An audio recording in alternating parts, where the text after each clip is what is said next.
We're moving in a new direction, moving forward, and moving beyond smoking. We are Altria, and our companies are leading the way in moving adult smokers away from cigarettes by taking action to transition millions toward potentially less harmful choices as we move from being known as a tobacco company to being recognized as a tobacco harm reduction company. Altria is moving beyond smoking. Find out how at altria.com. Gearheads know that some projects need so many parts, it feels like you need a whole storage unit just to store them. That's what eBay Motors' 122 million parts are for. Think of it as your virtual parts garage. They've always got the right fitment at the right prices. Use the eBay Motors app or visit ebaymotors.com. Let's ride.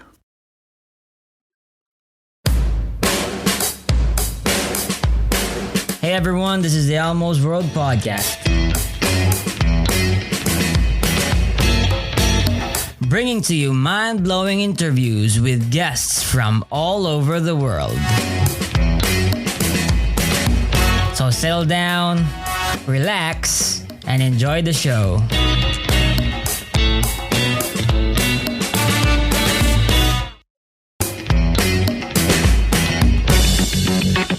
Oh yeah, by the way, if you like the podcast, please support Elmo's World Podcast on Patreon. Your support is what helps the podcast improve more and more.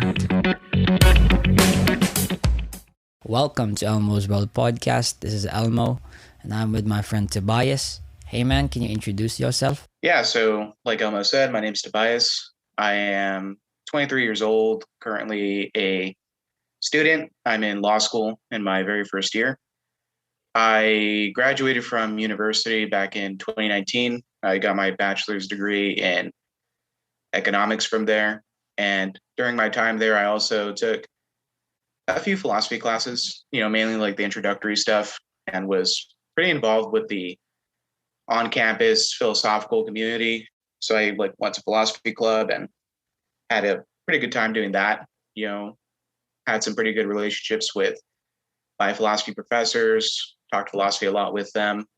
And these days I don't study philosophy as much as I used to. But when I do, I'm mainly interested in researching the philosophy of religion and sometimes the philosophy of mind too. In regards to philosophy of religion, I'm specifically interested in cosmological arguments for the existence of God. And then in regards to the philosophy of mind, I'm kind of interested in different models of the person, along with different arguments that have been made to the effect that there's certain mental states that are irreducible to physical states of the brain. And yeah, that's pretty much it in regards to that. All right. Well, so Tobias, can I ask you why you are interested in philosophy? You're a young man, 23-year-old, 2 years older than me, I guess. But why philosophy? What's with it that really sort of, lets you follow it and talk about it and think about it in your spare time? Yeah, so, my interest in philosophy in a way has always been tied to my own interests in religion. So growing up, I think always had kind of I don't want to say philosophical personality, but I think I was just always really curious in the big questions. And, I remember when I was younger, I was kind of satisfied with thinking that some of these questions just had to be taken on faith, like the question of whether or not God exists. And it wasn't until I got a bit older that reliance on just faith and not actual reasons wasn't enough, because I kind of came to a point where, I was dealing with, just different personal struggles during one period of my life in particular. And I was, relying on religion, as I think, most religious people do, to kind of get me through it. But I kind of came to this realization one day that if my religion wasn't true, then my sort of my source of comfort like what I was kind of taking refuge in wouldn't like have any basis either. So I kind of, realized from then on that if I'm gonna actually like put like faith and like hope in something, I'm gonna have to have like, some good reasons to believe it, or else, there's kind of like not really like any sort of foundation for like my comfort and my hope. And that's what triggered my philosophical journey, which, still ongoing. I suspect it's gonna keep going for the rest of my life. But, I kind of went through kind of like a battery of different thinkers that I I think kind of like relied on a lot for my own philosophical beliefs throughout my own journey. Guys like C.S. Lewis and William Lane Craig in the beginning, and now that I'm a bit older, I've kind of gravitated more in the direction of like classical theist thinkers. So that's kind of like a brief summary of like my philosophical journey and why I sort of got started on it. It was mainly because I wanted to know, like, are there good reasons to believe in God and, to be a Christian and whatnot. So No, that's pretty good, man. All right, then can we sort of start at the basics of what you believe? Like, what would you say is the biggest axiom that you rely on, that to be true, or where do we start to find out like the ultimate truth? How would you start? okay. Well, I mean, I think most people kind of either take it for granted or just don't really find like that much reason to doubt it, that there's like an external world. Like I know that there's different thought experiments that, kind of argue that the world could be like illusory. Like maybe it's like, the way that we perceive things isn't like the way that they actually are. But I mean, even if that's the case, I think that these arguments still kind of work. I mean, I kind of start with like this view that the world as I see it is pretty much how it is. And from there, you kind of look at certain phenomena that present themselves to experience. So for me in particular, it's probably going to be mainly like the existence of composite things, so things with parts. And from there, I kind of will reason to God, like to the existence of something that, at this point, I would say something that is without parts, but I kind of am like looking in other directions to maybe not have to conclude to something like, I don't want to necessarily say so extreme, but something that maybe is like a really tightly interconnected unity, as opposed to something that's like absolutely simple. But yeah, that's just like an area that I'm kind of interested in right now and I'm looking into, but I haven't really like developed my views on just yet. But yeah, in short, the starting point of my own sort of like views is probably going to be that there's a world and it's pretty much how I perceive it. So in this case, then you sort of establish that, okay, reality is reality. I'm not a you're not a solipsist, right? There is an objective reality world out there, and we're all sharing it, and there are other minds and all these basic stuff. But how do you sort of move? Like, where do you go from there after? If you sort of ground everything on that. Well, from there, it's, like I said, I mean, like, are you saying like, how do I get from like God from Yeah, there? maybe just anywhere, like to how in terms of like answering the big questions of philosophy. Yeah, the big question. So I would I would say it's, like it's a matter of, like again, like you observe that there's these different features of the world and you try to make sense of them using argumentation. So if I like notice that there's in the world things that have, parts, and, parts that maybe are even deeper than, what we would call like physical parts, maybe the things have maybe like a sort of a metaphysical structure. And I think about that and, what that would mean, like say, I think that in the world, there are things that they have essences and their essences are really distinct from existence.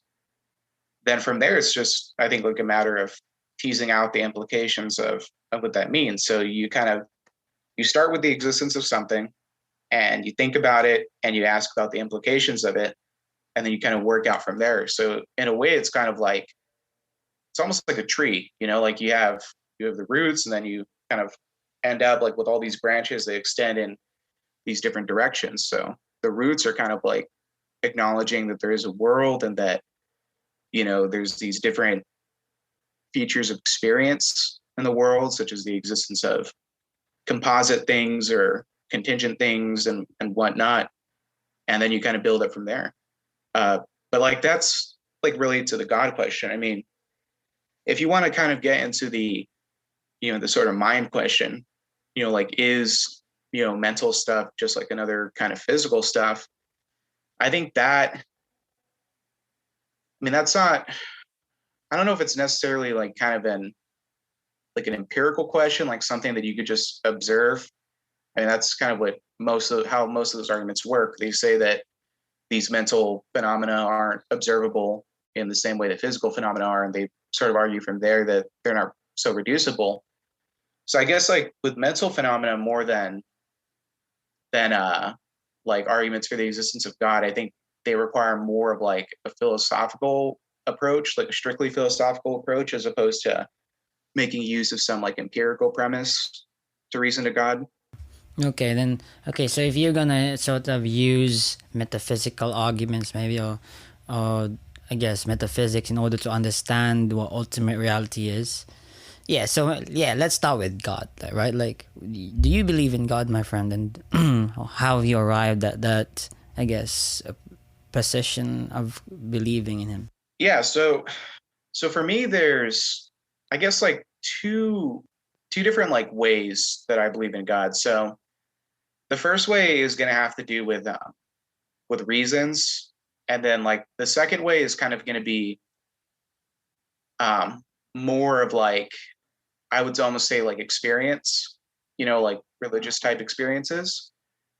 So in regards to like the reasons, I think like my favorite argument for the existence of God is going to be the similar to the argument that Aquinas presents in his short little book On Being and Essence.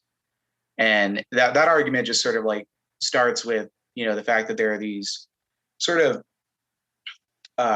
beings that, have, essences, and their essences are, I mean, there's like different stages of the argumentation, but I'm just going to like run through it really quick. So you start with things, they have essences, and those essences don't seem to secure like the existence of a thing, like upon just like a purely conceptual analysis of the thing.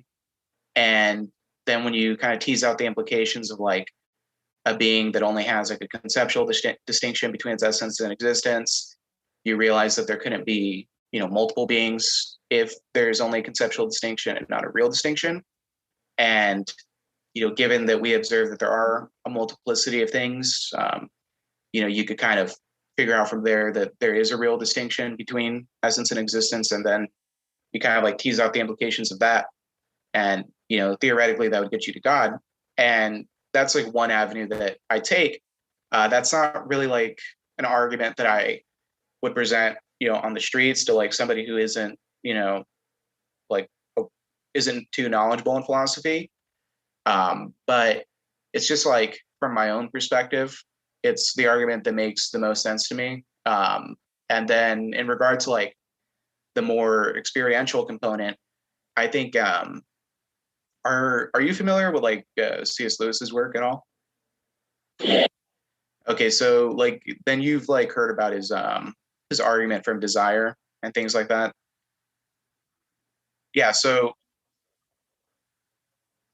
yeah, I mean, I think Phaser actually he kind of argues that way. So he'll kind of go with like a natural law, sort of, it's kind of like a fifth way style argument, but that's not really the way that I think of it, even though I think that, maybe you could craft an argument that way. I just think that I don't think everybody is going to be this way. I think maybe it's just something that some people have and some people don't. And that might be just true of like religious experiences in general. But in my case, I think that, what the sort of feeling that C.S. Lewis talks about in The Argument from Desire is similar to, or pretty much identical to, the one that I'll feel, the one that I'll feel when, you look at a sunset, or when you see a shooting star, or you're looking at a beautiful mountain range, or any, like, around, like, just beautiful things. That sort of feeling, to me, just from my own personal viewpoint, it almost just seems to like confirm the existence of some higher reality, or infinite object of goodness and beauty and whatnot. So for me, I think that's also a really good argument, but I'm not going to say that it's like a really good argument for everybody else. It's just an argument that's really good for me because I've had those experiences, and I don't have like a knockdown argument to the effect that these experiences are like necessarily religious ones. It could be the case that they are, wholly natural in nature. I know Eric Wielenberg has an argument that argues that they are, but yeah, it's just from my own personal viewpoint how I kind of look at it. So yeah, I have like two broad avenues: the more experiential side of reasoning, and then the more strictly reasons-based side of reasoning. All right, but with all these arguments, are you saying that you could like prove God exists, or simply like, oh, all these arguments that indicate that God might exist? How do you look at it? Yeah, that's a good question. It's something that I've been thinking about a lot recently, and I think that, I mean, if I were to say that, say the argument from Aquinas, if I were to say that proved God existed, then I think that would almost seem to mean that a rational person couldn't disagree with me on the argument. And I don't want to say that because I don't know of like any argument like for or against the existence of God is like that powerful to where like all rational persons have to believe that in that argument and its conclusion. So what I'll say is I just think that it's an argument that's very reasonable. Like, I think you could be rational, hold to that argument, and I think be justified in holding to that argument, as long as you made sure that your reasoning was sound at just every stage of it. But so with your reasoning, would you say that you can prove God exists, or is it something just as an indicator that God might exist?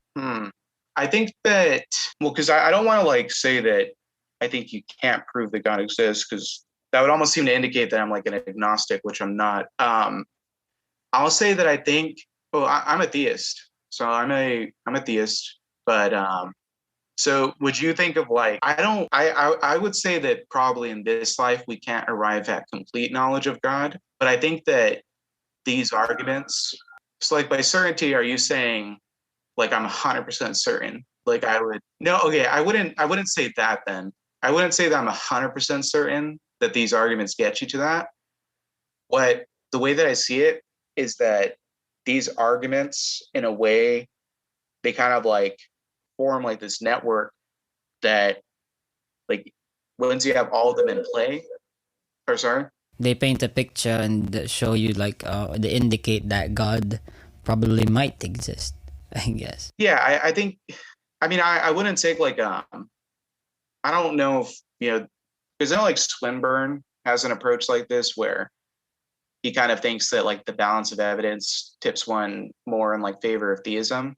I would agree with him on that point. I mean, I would disagree with Swinburne on a lot of other things, but I would agree with him on that point, that the balance of evidence does tip one in favor of theism. And I think that the way that my own sort of, wait, sorry? So are you tipped in favor of God's existence due to the arguments that you Yeah, follow. like I said, I think that if you take all these arguments together, because it's not just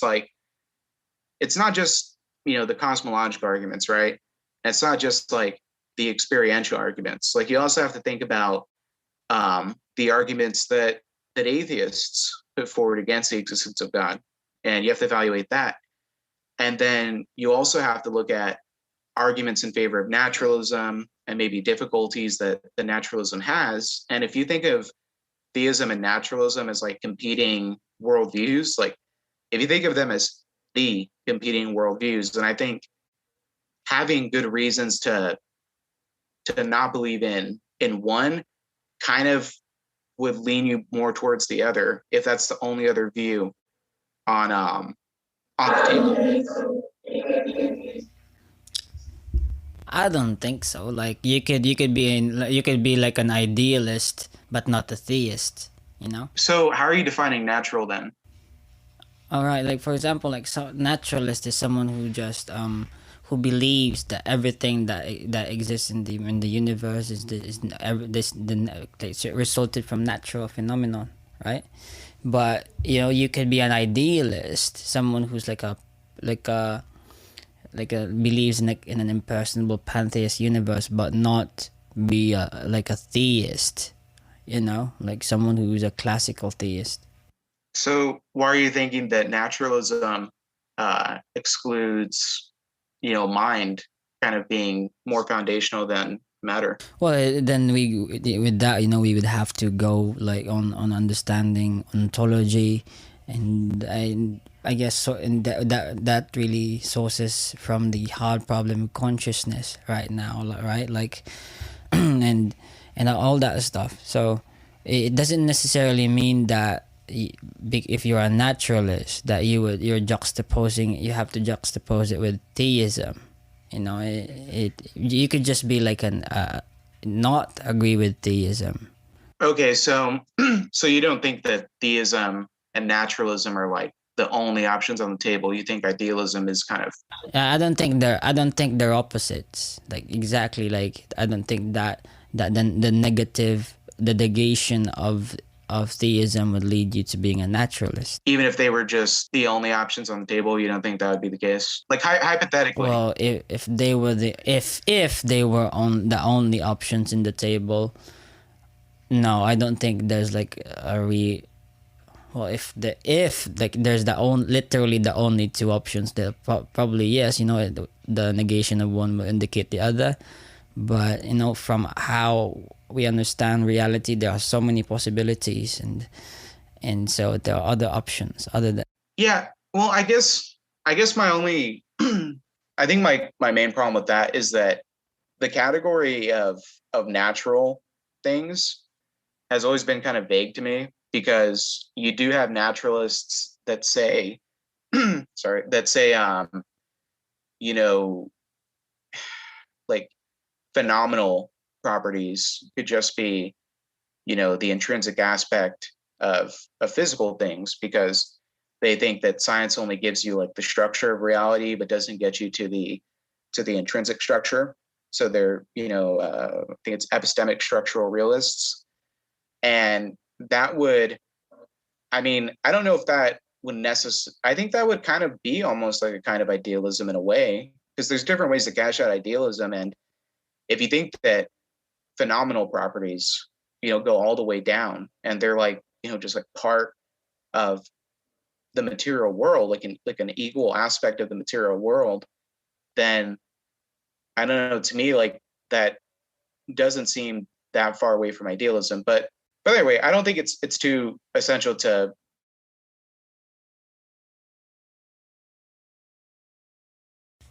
Yeah, but I guess you did say, right, yeah, you did say that necessarily if you're not a theist, then you're a naturalist, and if you're not a naturalist, necessarily it entails that you're a theist. Well, I have to disagree with that. Yeah, I guess that just kind of comes from like my own view that these really are like the two like options on the table. But like again, like I just want to say that that's my view. I mean, that would be like a whole different discussion. We would have to get in a debate over all that. But Yeah, maybe you could tell me sort of how you understand like why one necessarily entails the other. yeah, so I mean, if theism is understood as like the view that there's a supernatural causal thing, right? And naturalism is the denial of the view that there are supernatural causal things. It's only the affirmation that there are natural causal things. It would seem to me that, if theism is false on that definition, then naturalism would be true, as long as you think that causality is a real feature of the world. And then in regards to naturalism, if it's false that there are only natural causal things, and if the categories of supernatural versus natural are exhaustive, then the denial of the view that there's only natural causal things would seem to indicate that there's a supernatural causal thing or things. Like that definition of naturalism is the way that the Graham Oppy defines it. And I mean, I think that's probably like the best route for the naturalist to take, because like saying otherwise, that there are only like natural things, and if there's kind of like a material component to that, would make it the case that naturalists couldn't accept, the existence of abstracta. And I think a lot of them do. So they would probably maybe agree with Oppy and his definition there. All right. So then you mentioned like a while ago that all these arguments they sort of tip you leaning into believing that there is a God, but you're not necessarily saying that you can 100% be certain that there is a God. So is this the case for you to that you don't not sure like 100% that there's a God, but you do believe that there's one? Yeah. So you're asking if my position is that I'm not 100% certain that there's a God, but I believe there's one. Yeah, like I think on the basis of philosophical reasoning, alone, then yeah, I'm not 100% certain there's a God, but that would apply to like other things too. Like I'm not 100% certain that we in some way or another will persist after death either. I actually think I'm less certain of that view than my certainty regarding the existence of God. So I don't want to like single like God out here about things that are like really important questions in philosophy that I kind of have doubt about. There's other like big questions, like whether there's a soul of some kind that that allows us to persist after death. Even that is something that I'm not really too certain on either. Yeah, okay, that's interesting. All right. So if you're not really certain that there is a God, but you sort of you are a Christian, right, bro? All right. So can you tell me but okay, like going back a step backward, all right? Then if you're sort of looking at all these arguments and they tip the scale and lead you to believing in that there might be a God, but you're not sure 100% sure, can you sort of tell me like how you would understand the nature of this God? Maybe and maybe like would you say like the universe is sort of a reflection and as to the divine nature? A reflection. I don't think I would say a reflection. But it's interesting that you use that language of like reflection, because that almost seems like almost like Neoplatonic in the way that the intelligible realm is related to the material world. And I kind of lean towards like a Neoplatonic view about particular things within philosophy generally. But I would say that with these arguments, some of them more than others are going to point you in the direction of God being simple. So, and I think a lot of this, it depends on the outset, like what sort of metaphysical framework you're working within. Because I mean, if you're not working within like a Thomistic framework or something like that, I think it's going to be a lot harder to get to divine simplicity in the way that Thomists understand it than it is I'm asking like, how do you understand like, God? what do you think I think God is, like, within himself, like his own nature? Yeah, I mean, fundamentally, I understand God as being simple and, you know, the sustainer of everything else. That's like, how do I arrive at it? Yeah, I arrive at that primarily through my favorite argument that I mentioned earlier, through Aquinas's way to God that he gives in that little book on being in essence, where you you have things in the world that there's a real distinction between their essence and existence, and essence can't sustain a thing within its own being because an essence has to exist before it could do anything.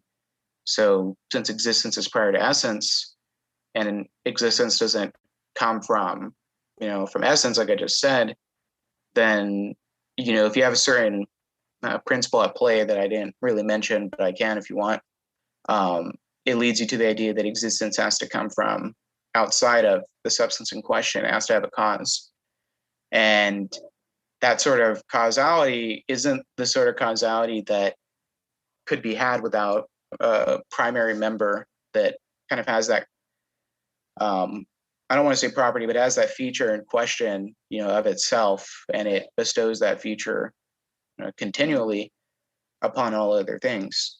So you sort of adopted Thomism, right, in order to find out, like, describe God as this divinely simple being. Yeah, I mean, kind of. So the thing about that argument in particular is that the general like structure of it, where you point to some feature of a thing that the thing in question can't secure for itself, and therefore that feature requires like an active sustainer of that feature.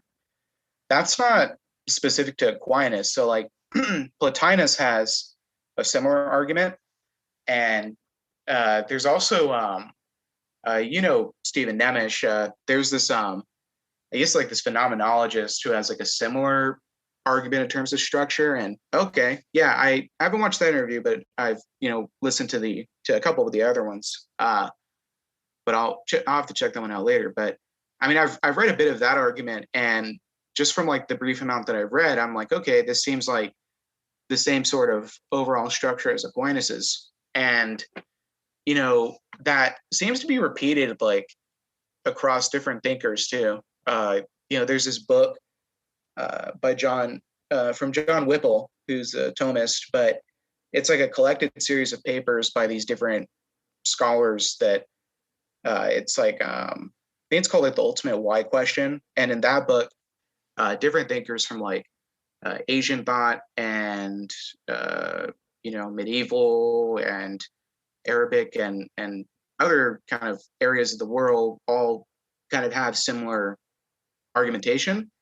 So I would say that by endorsing Aquinas's reasoning, I don't want to say that kind of makes me like a student of Aquinas in any way, because I think his reasoning, the way that he says it, is the most comfortable way of me saying it, for me to say it.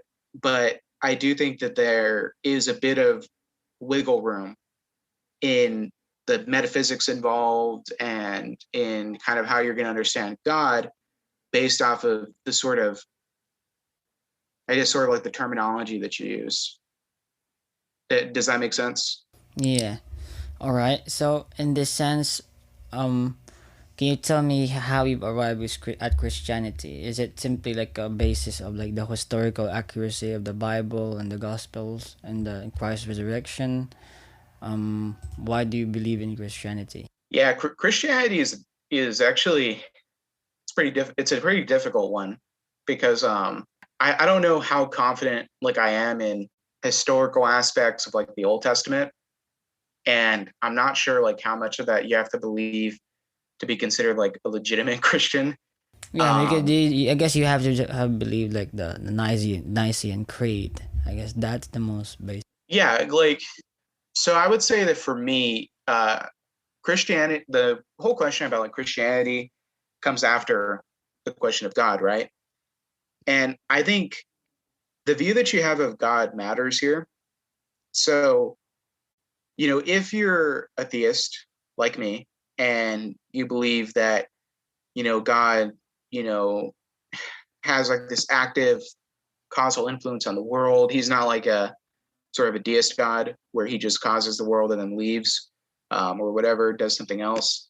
He's actively sustaining the world, has some sort of like relationship with the world, and you think that this God is good in some sense, and I guess also like aware of us in another way. You would think that, I mean, that it would reveal something about itself to us, in some way. And I think that, I think part of this again, like, you're almost going to have to appeal to like what you think a person would do, and maybe that's not applicable to like what the divine would do because we're talking about something that's radically other. But I guess like what I would say is that when I think about God and his nature as a theist, I think that it seems a bit more likely than with other models of God that it would in some way reveal itself. So once you have that in play, I think cases where, religions claim to have some sort of like revelation from the divine kind of become a bit more plausible than they would have otherwise been. And, I'm not like a religious scholar, so I haven't like researched, everything that I could, but I think that Christianity with its, more of its historical components is pretty plausible.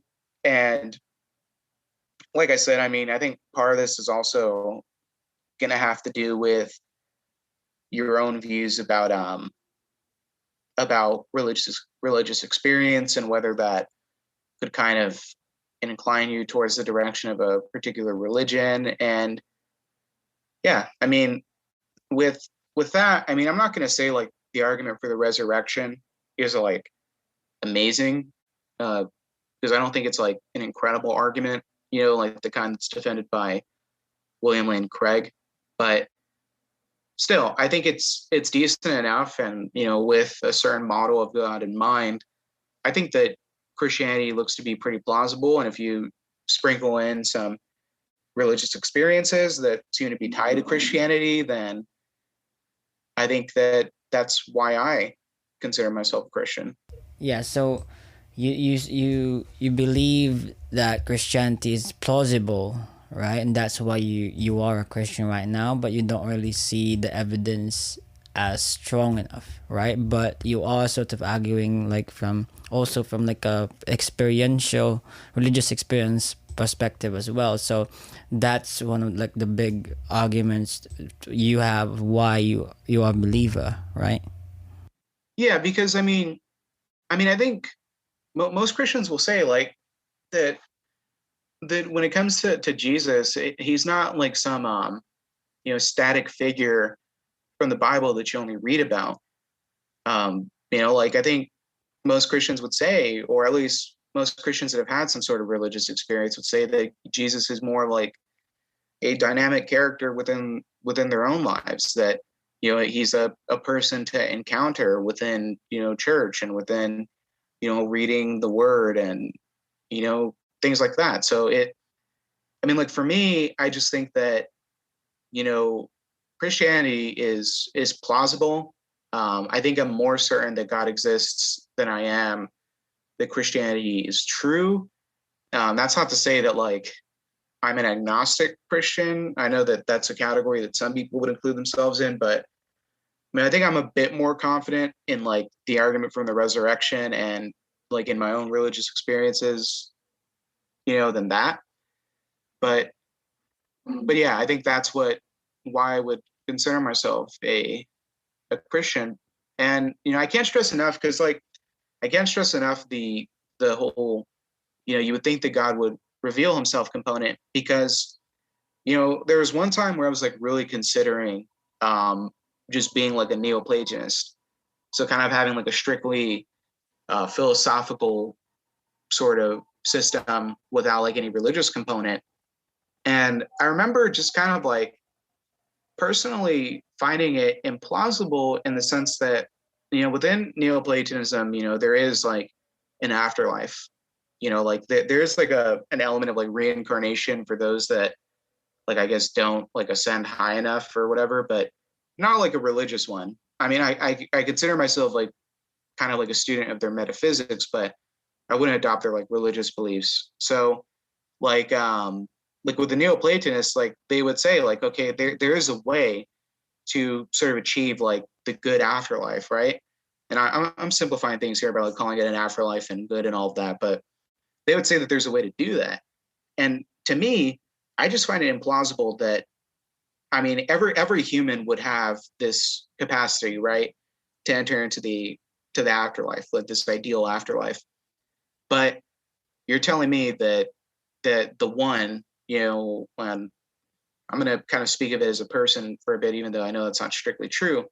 But you're telling me like this deity would create the world in such a way that only a few individuals would ever really like come to this knowledge, because you have to be pretty philosophically advanced to come up with this on your own, So you're telling me that you would have to be like more so like a philosopher that is like very gifted and who comes around like thousands and thousands of years after, humans are kind of becoming like how we are now. Like you're gonna wait for that before people could start learning how to, attain the afterlife. And then there's like the whole project of like working towards an afterlife that I just find really implausible, just because I think humans are so fallible that you're going to need like some some sort of assistance in order to attain it.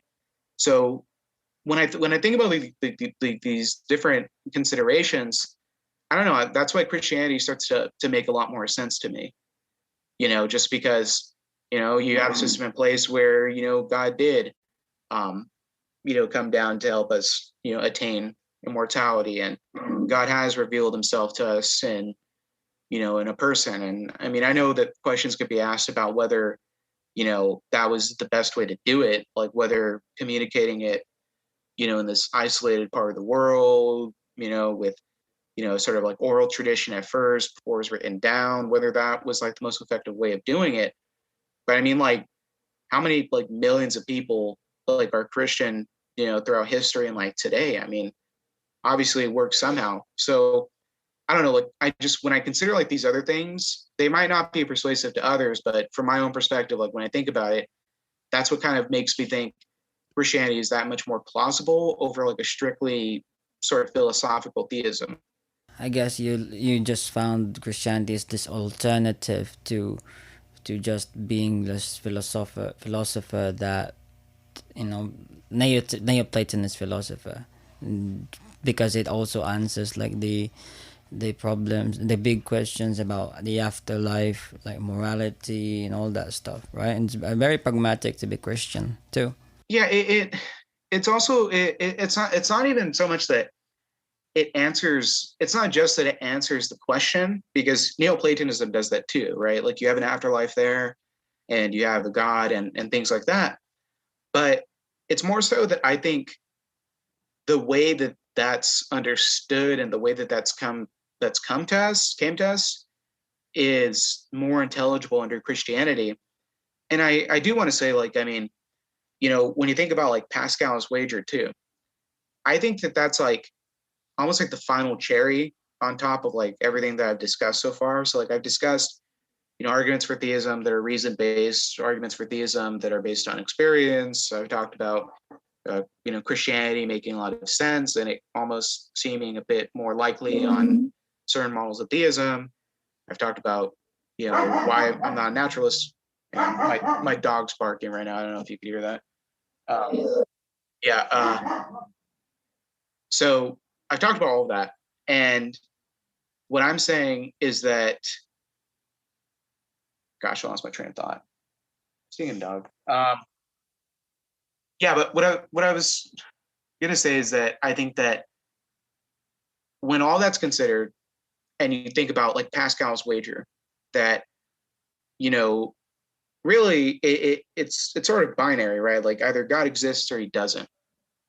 And if God exists in the way that I think he exists, then I stand to gain so much more than I have to lose by believing in him and by kind of living my life in accordance with his will. So I think that when I already think theism is plausible in Christianity, and then I also think about Pascal's wager, like I'm not thinking about it also like solely in terms of like the benefits, right? Like I don't want to sound like I'm some gambler, but I do want to say like I mean like I do desire God as like the highest good as well. And so when I think about that, it's just like an extra motivation, I guess, to really hold to theism.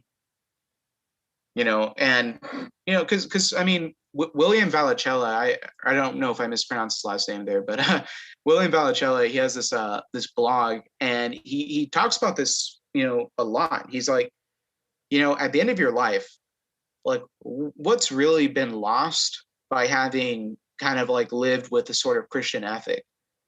Like not really anything. I mean, because like the Christian ethic makes sense in a lot of ways. I mean, like sure you might miss out on like a few basic like pleasures, but I mean sometimes like abusing those pleasures, I mean almost all the time abusing those pleasures isn't really a great thing for you either. So like at the end of your life, if you lived your life in accordance to like a Christian ethic, what have you really lost if you do die and it wasn't true?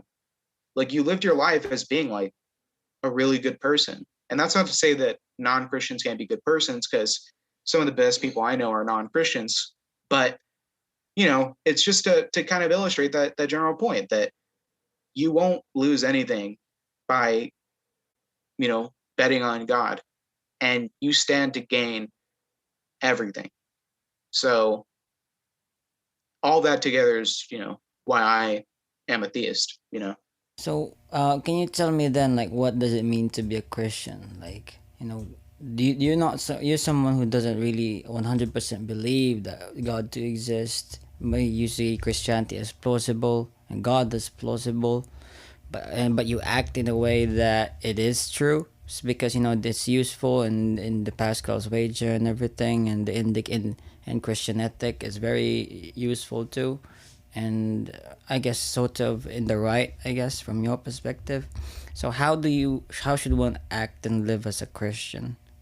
And what is the meaning of life for a Christian? And why are we here? And how, and just um how are you living that life right now? Well, for me, it's it's a matter of, I mean, because when you say should, that to me, I'm like, oh, okay, I don't want to be that guy that says, hey, you should, you know, live my sort of life, because that sounds almost like pretentious. But I'll just say that, from my perspective, living as a Christian, it's a journey. It's something that, it's an ongoing journey, with God. It's reflecting on God. It's trying your best to live your life in accordance with his will, to be a good person, and to help others, and just kind of obey that sort of Christian ethic, that good old Christian ethic. And I won't say that I'm the best representative of that. I'm, like I said earlier, humans are fallible, and I'm a human, so I'm fallible as well. But yeah, I think that with people, and I guess like how I think life should be as a Christian, I think I would probably, I think, point more towards problems that I've seen in my own experience, and just say that I think be a bit more be a bit more open. Don't be so close minded, and love others, and don't treat them with hate, even if they're different from you, and either in terms of their belief or and other things. And yeah, I would say look at everybody. I mean, you mentioned earlier about mirrors, and whether this world is a reflection of God in a sense, and look at humans and see them as reflections of God in a way. We're all made in the image of God, and we're worthy of love and respect on the basis of that. And I think that, that's how life should be lived.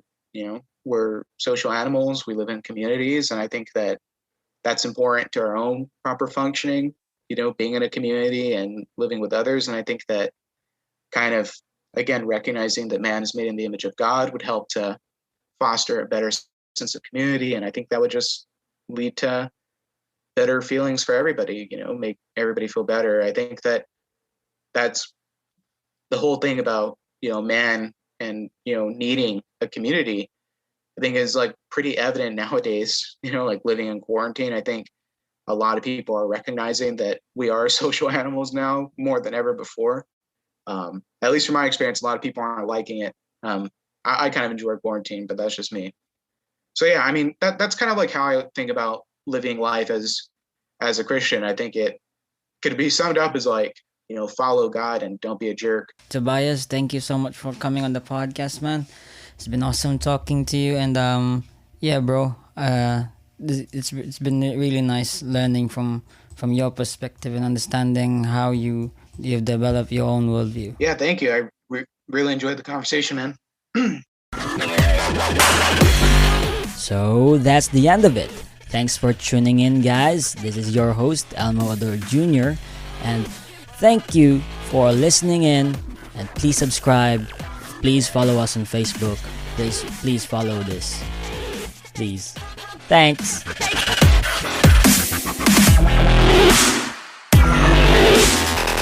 We're moving in a new direction, moving forward and moving beyond smoking. We are Altria, and our companies are leading the way in moving adult smokers away from cigarettes by taking action to transition millions toward potentially less harmful choices as we move from being known as a tobacco company to being recognized as a tobacco harm reduction company. Altria is moving beyond smoking. Find out how at altria.com. Gearheads know that some projects need so many parts, it feels like you need a whole storage unit just to store them. That's what eBay Motors' 122 million parts are for. Think of it as your virtual parts garage. They've always got the right fitment at the right prices. Use the eBay Motors app or visit ebaymotors.com. Let's ride.